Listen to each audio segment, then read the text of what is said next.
"Mom, stay quiet and let the lawyer finish," my son said without even looking at me. The words landed harder than the sound of dirt hitting my husband's coffin 3 days earlier. I sat there frozen in the leather chair inside Martin Hayes's office, my hands folded tightly in my lap while my daughter-in-law Vanessa slowly slid a manicured hand across the conference table and rested it on top of Richard's estate folder as if it already belonged to her. The room smelled faintly of coffee and old paper.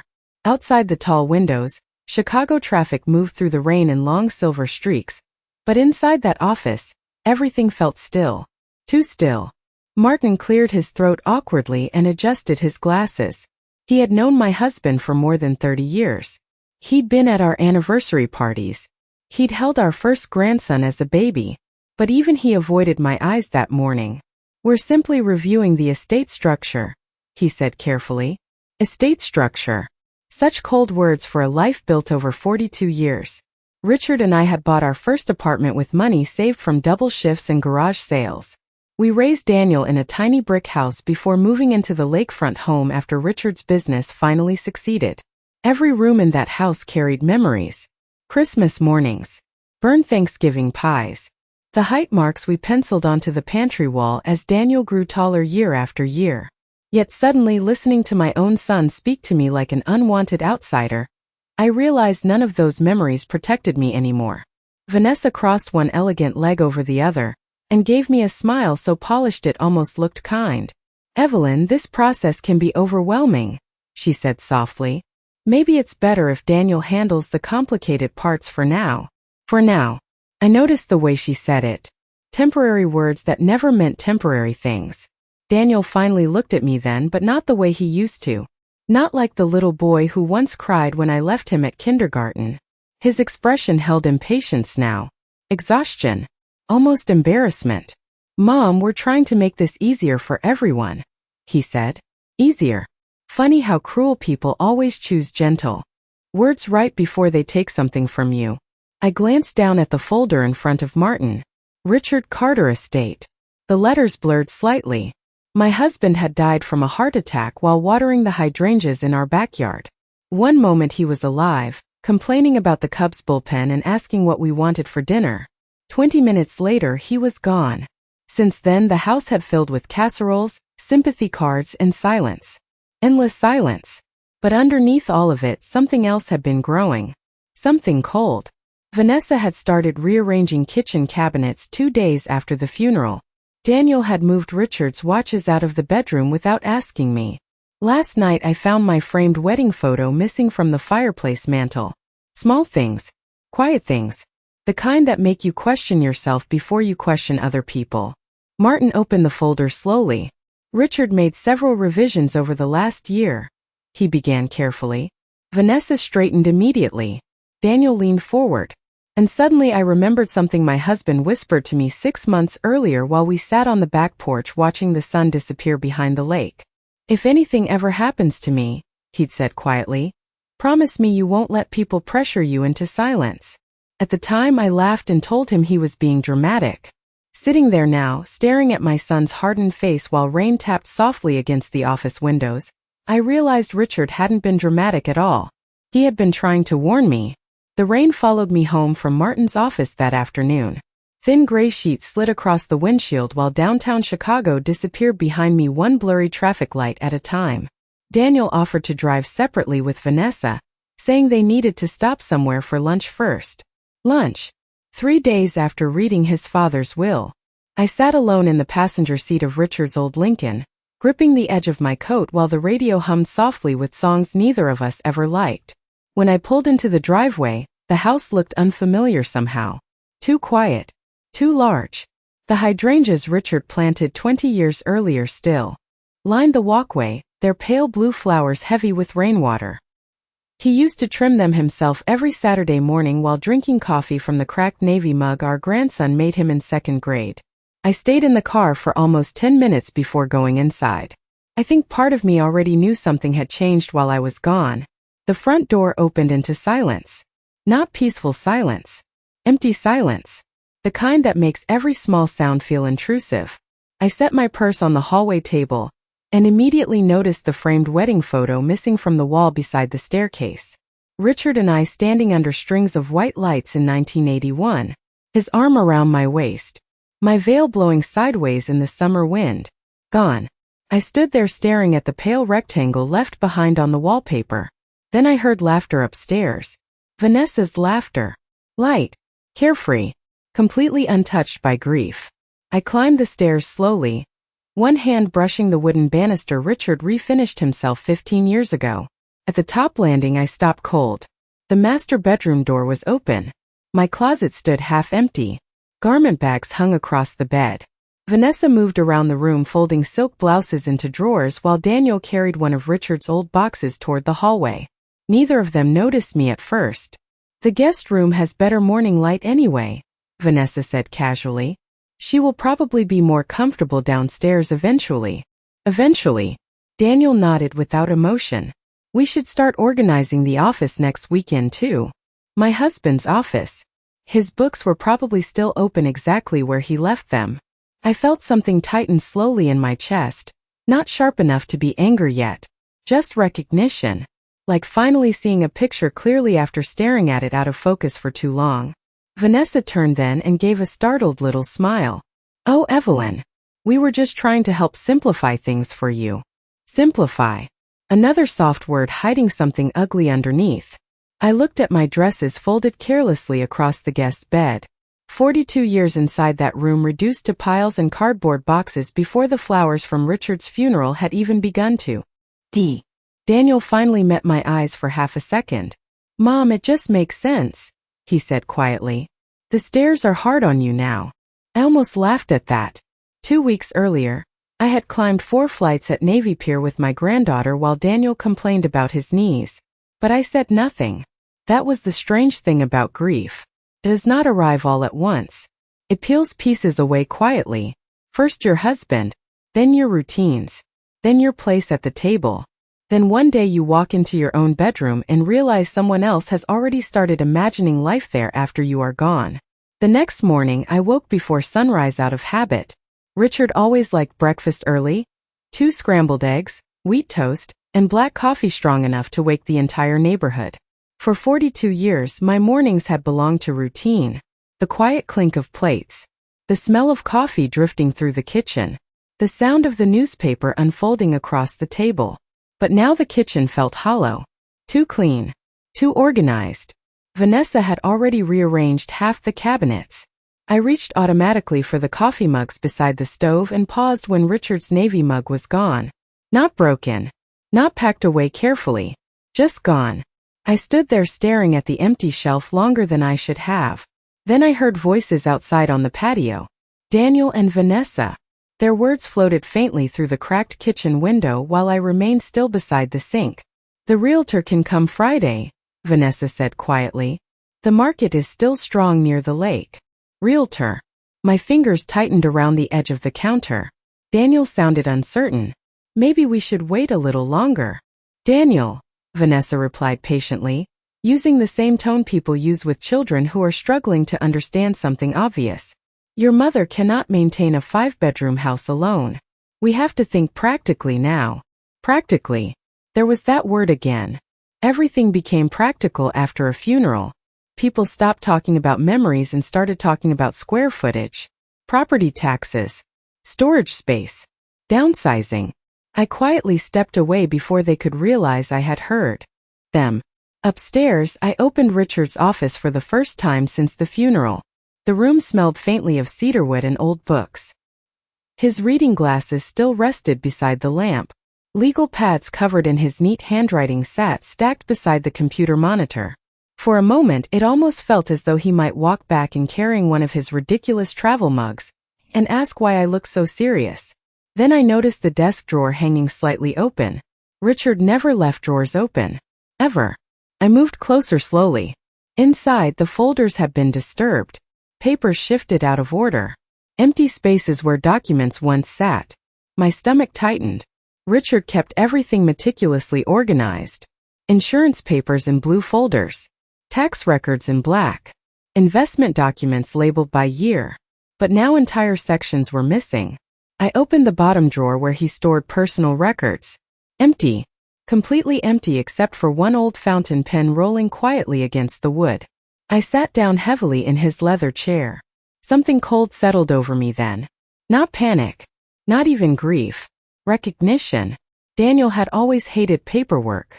As a teenager, he once ignored a parking ticket for 6 months because opening mail stressed him out. Yet suddenly, days after his father died, important files were disappearing from locked drawers while Vanessa talked about realtors over morning coffee. I looked around the office carefully. Small things began connecting themselves in my mind. The missing wedding photo. My clothes moved downstairs. Vanessa measuring curtains yesterday afternoon while pretending not to. Daniel avoiding eye contact whenever finances came up. None of it felt impulsive anymore. It felt planned. And for the first time since Richard died, I found myself wondering something I never imagined I would ask about my own son.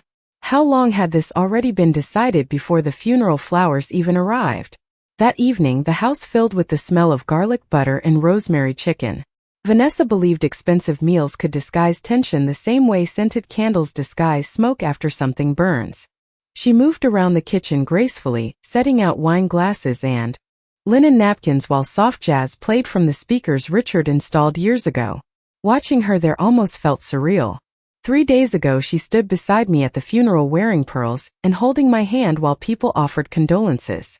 Now she moved through my kitchen like a woman preparing for ownership. Daniel arrived downstairs wearing one of Richard's old cashmere sweaters. I stared at it longer than I should have. Richard wore that sweater every Thanksgiving for nearly 15 years. There was still a small coffee stain near the cuff from a road trip to Wisconsin. Daniel did not notice my expression. Or maybe he did and chose not to acknowledge it. "You should eat something tonight, Mom," he said while checking messages on his phone. "You barely touched lunch."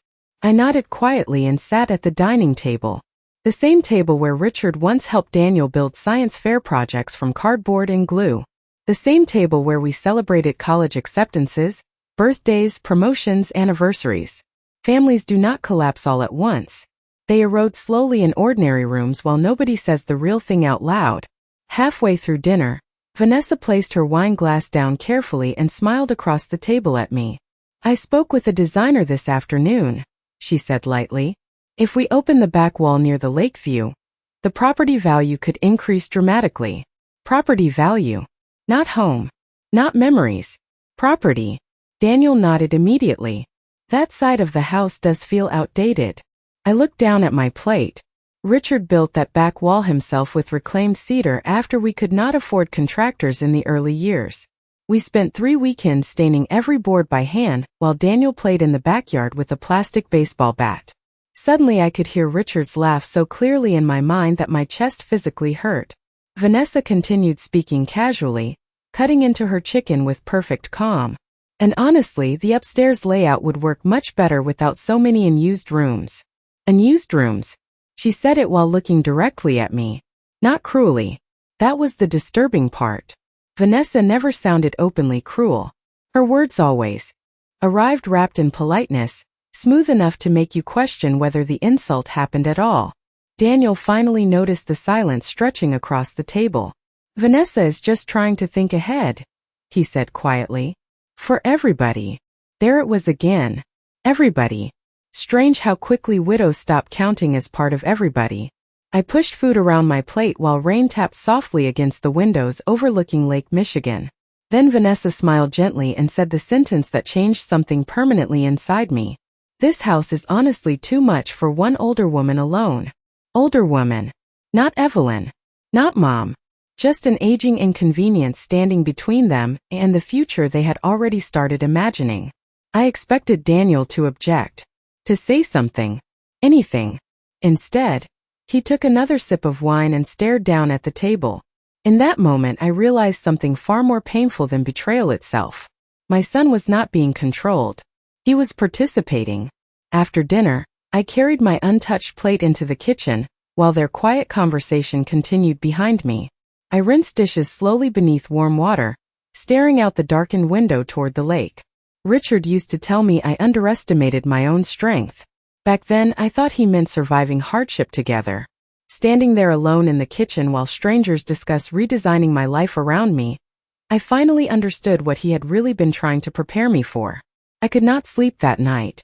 The guest room felt unfamiliar in a way that had nothing to do with the furniture. My own quilt lay folded stiffly across the foot of the bed beside boxes Vanessa labeled with neat black marker. Winter clothes. Old photos. Donation. Donation. I stared at that word for a long time in the dim light coming through the hallway. Somewhere downstairs, the refrigerator hummed softly. Pipes shifted inside the walls. Every sound inside the house seemed louder after Richard died, as though silence itself had become part of the structure. Around 2 in the morning, my phone vibrated against the nightstand. The sudden sound startled me upright. Almost nobody called after midnight unless something terrible had happened. For one brief horrifying second, I forgot Richard was already gone. Then I saw the name on the screen. Martin Hayes. I answered quietly. Martin. His voice sounded tense. Careful. Evelyn, I am sorry to call so late. I glanced toward the hallway before lowering my voice. Is something wrong? There was a long pause on the line. I could hear papers shifting faintly in the background. I think there are things Richard intended for you to know that never made it into today's meeting. My hand tightened around the phone. Downstairs, the grandfather clock chimed twice.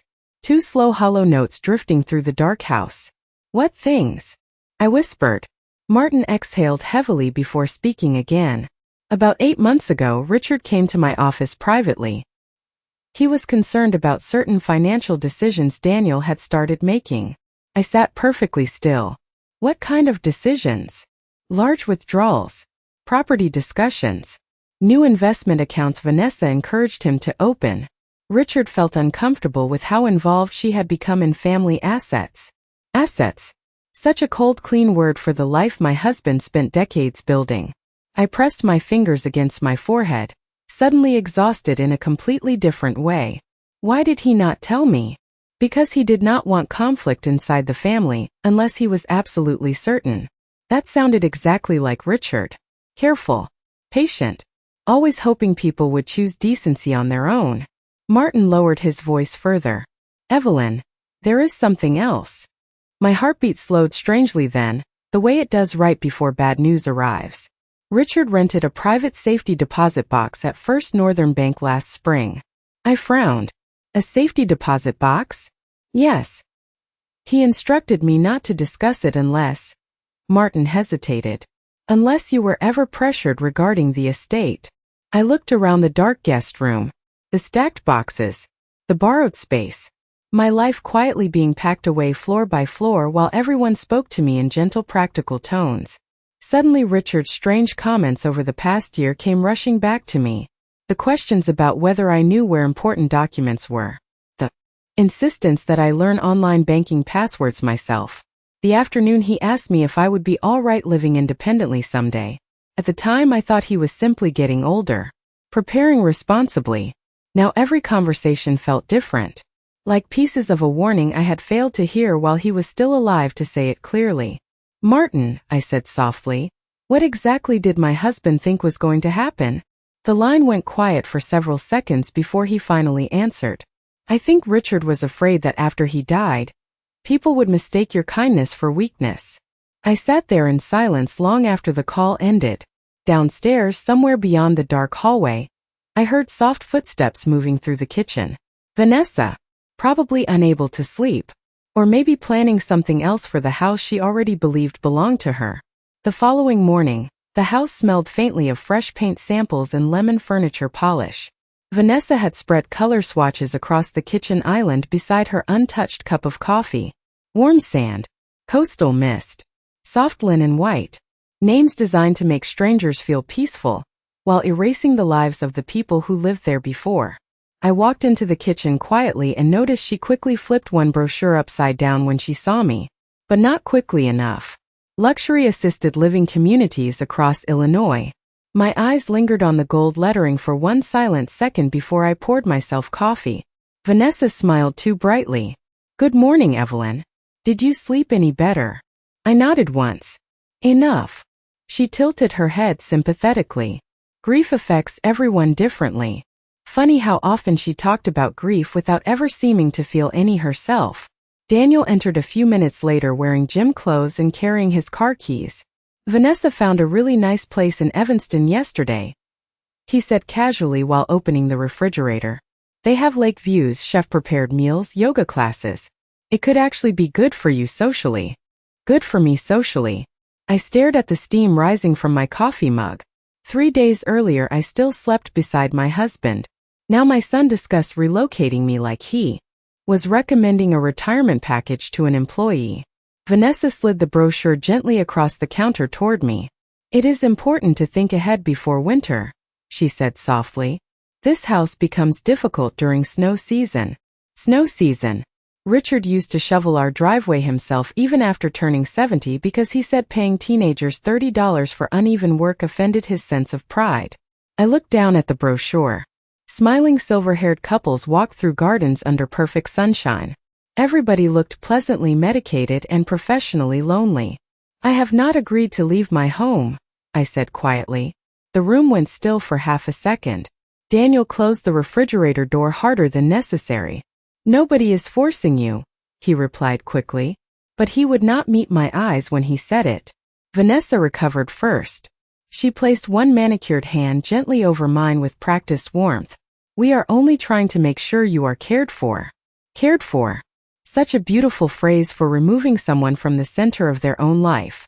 Later that afternoon, I passed the downstairs study and heard voices through the partly closed door.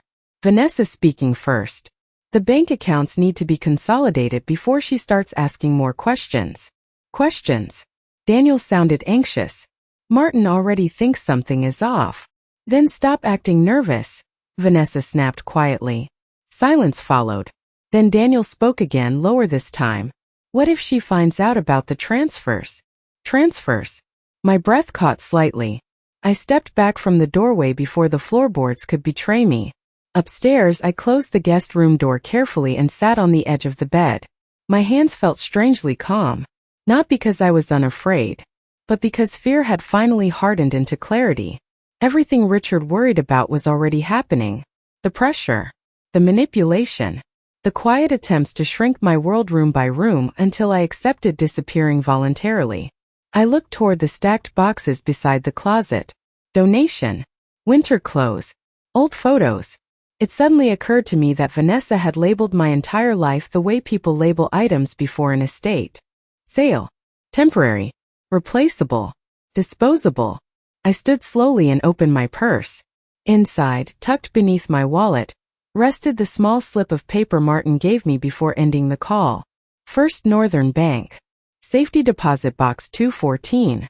For the first time since Richard died, I felt something stronger than grief rise quietly inside me. Suspicion. The next morning, I told Daniel I was meeting an old church friend for breakfast downtown. He barely looked up from his phone when I said it. Vanessa smiled politely and reminded me to take an umbrella because rain was expected again by afternoon. Her concern sounded convincing enough that a stranger might have mistaken it for kindness. I drove Richard's Lincoln through slow Chicago traffic with both hands gripping the wheel tighter than usual. The city looked gray and exhausted beneath the low clouds. Construction barriers lined half the streets near downtown, and steam rose from vents along the sidewalks while hurried people crossed intersections carrying coffee cups and umbrellas. Richard loved this city. He said Chicago looked most honest in bad weather because nothing tried too hard to appear beautiful.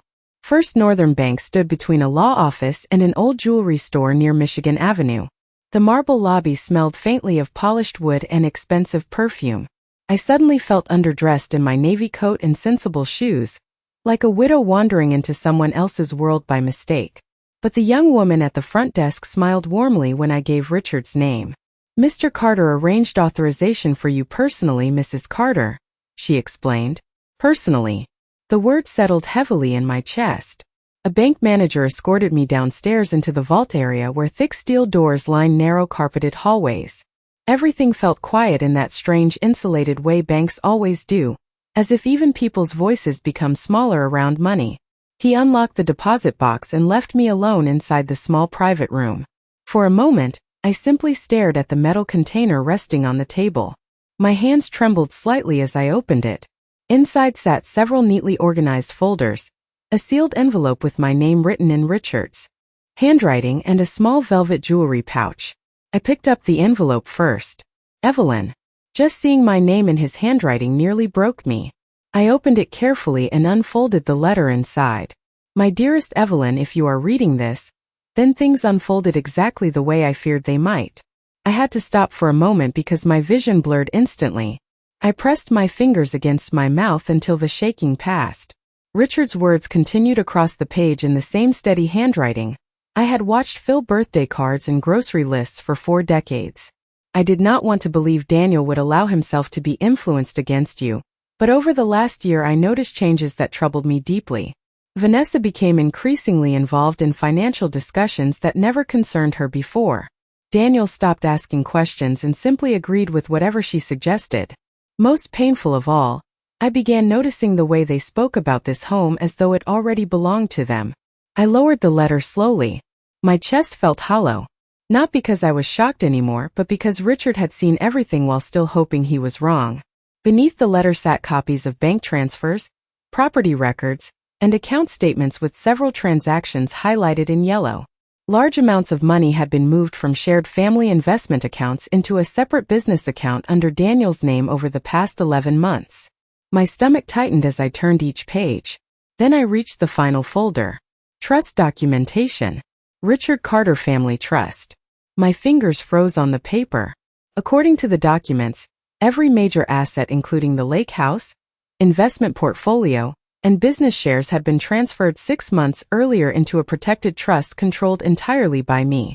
Not Daniel. Not Vanessa. Me. Attached to the final page was one handwritten note from Richard. Let them believe whatever they want for now. People reveal their true character when they think nobody is watching. I sat alone in that quiet vault room for a very long time staring at the paper spread across the table, while somewhere upstairs the city continued moving normally. Cars honked. Phones rang. People ordered lunch and checked emails and worried about weather forecasts. Meanwhile, my entire understanding of my family had shifted permanently beneath my feet. When I returned home that afternoon, Vanessa was standing in the front hallway speaking with a man in a charcoal suit holding a leather portfolio. The moment she saw me, her smile flickered for half a second before settling back into place. Evelyn, she said brightly, this is Michael. He specializes in senior transition planning. Senior transition planning. Such polished language for helping old women disappear quietly from their own homes. Michael extended his hand professionally. It is very nice to meet you, Mrs. Carter. I shook his hand politely while Daniel appeared from the dining room looking uncomfortable enough to confirm everything before anyone spoke another word. What exactly is this? I asked calmly. Vanessa answered before Daniel could. We are only exploring options. Nothing has been decided. But brochures already covered the dining room table beside floor plans and pricing sheets. Assisted living communities. Long-term care packages. Transportation services. Someone had clearly decided quite a lot already. Daniel stepped forward awkwardly. Mom, please do not make this into something negative. Negative. I almost admired how carefully they selected words designed to make me sound unreasonable, before I even responded. I looked slowly around the room. The same dining room where Richard once spent an entire Christmas Eve assembling Daniel's bicycle, because he could not wait until morning to see his son smile. The same chandelier we bought after saving for nearly 2 years. Now strangers sat beneath it discussing where to relocate me. Michael opened his portfolio carefully. Many families find these transitions emotionally difficult at first, he explained in the calm practiced tone of someone who spent his career packaging loss into manageable paperwork. But communities like these often improve quality of life significantly. I folded my hands together. I see. Vanessa looked visibly relieved by my calmness. That was the interesting thing about people who underestimate you. The moment you stop arguing, they assume you have surrendered. For the next 20 minutes, I listened quietly while Michael discussed meal plans, medical support, transportation schedules, and Lakeview apartments with emergency call systems. Daniel nodded along mechanically while Vanessa occasionally added comments about safety and convenience. Neither of them realized I was no longer listening to the details. I was watching them instead. The confidence, the impatience, the assumption that the outcome had already been secured. Finally, Michael slid several forms across the table. "These are preliminary authorization documents," he said gently. "Nothing becomes official until signatures are completed." Daniel looked at me carefully then. "Maybe it is better to handle this before winter comes." There it was again. Winter. As though snow itself would somehow justify betrayal. I picked up the pen slowly and turned the papers toward me. Vanessa sat straighter instantly. Daniel exhaled quietly. They thought they had reached the end already. I almost felt sorry for them in that moment. Almost. Instead of signing, I set the pen back down carefully. "I would prefer Martin Hayes review these first," I said softly. The temperature in the room seemed to change immediately. Vanessa's smile tightened. Daniel's face lost color. "Why?" he asked too quickly. I met his eyes fully for the first time since Richard died. "Because your father trusted him." Silence settled heavily across the dining room. Michael glanced awkwardly between us, suddenly aware he had walked into something far more complicated than retirement planning. Vanessa recovered first. "Of course," she said smoothly. "We just thought this would reduce stress for you." Reduce stress. Such beautiful words for people attempting to remove me from my own life before I discovered the truth. I stood slowly and gathered the unsigned papers into a neat stack. "I appreciate everyone's concern," I said calmly. "But I am not ready to make permanent decisions today." Then I carried the documents upstairs with steady hands while behind me the silence downstairs grew louder than shouting. 2 days later. Martin Hayes arrived at the house at exactly 10 o'clock in the morning carrying a slim black briefcase and wearing the same charcoal overcoat he had worn to Richard's funeral. Outside, Lake Michigan rolled beneath a gray November sky while cold wind rattled the bare branches along the driveway. Vanessa had spent the entire morning pretending everything was normal. Fresh flowers sat on the kitchen island. Soft instrumental music played quietly through the speakers. But tension moved through the house like smoke beneath a closed door. Daniel met Martin first in the foyer. "I thought this was only about reviewing paperwork," he said carefully. Martin removed his gloves slowly. "It is."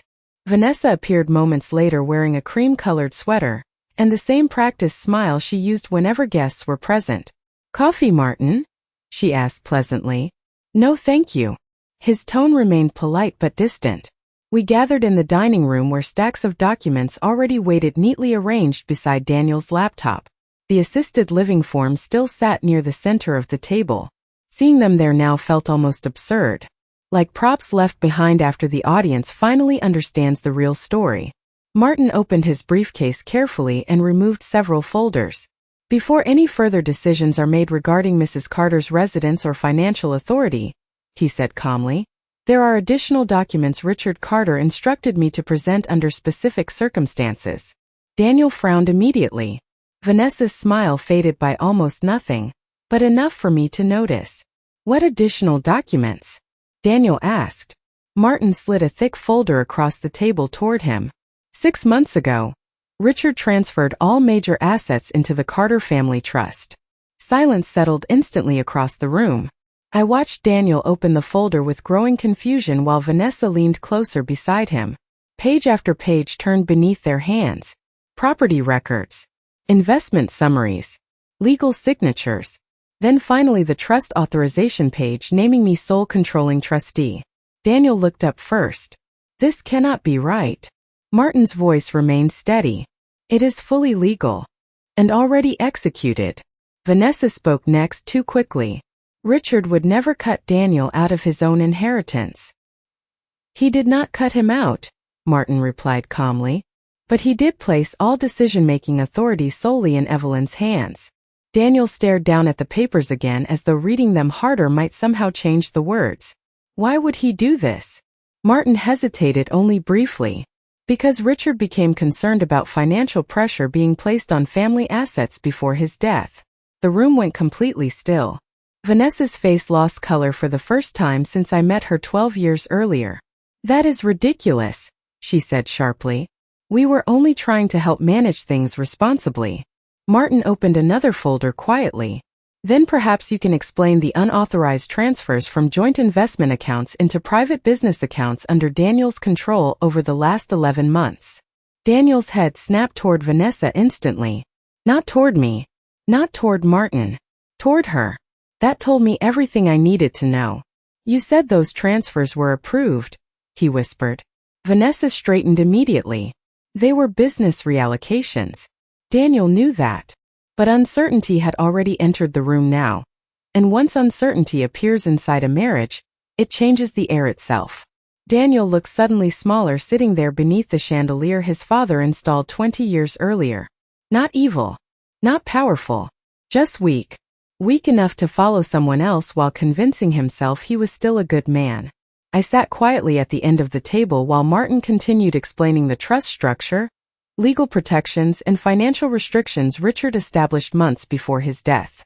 Nobody interrupted him anymore. Outside, cold rain began tapping softly against the windows overlooking the lake. Finally, Daniel looked at me directly for the first time in days. His eyes appeared exhausted, almost frightened. "Mom," he said quietly, "you knew about this?" I folded my hands calmly in my lap. No, y answered truthfully. Your father simply knew me well enough to understand I would eventually need protecting. Vanessa stood abruptly. Then, grabbing her purse from the counter without another word. The front door slammed several seconds later, echoing through the silent house. Daniel remained seated motionless at the table staring down at the documents while the rain continued falling outside. And for the first time since Richard died, I no longer felt like the weakest person in the room.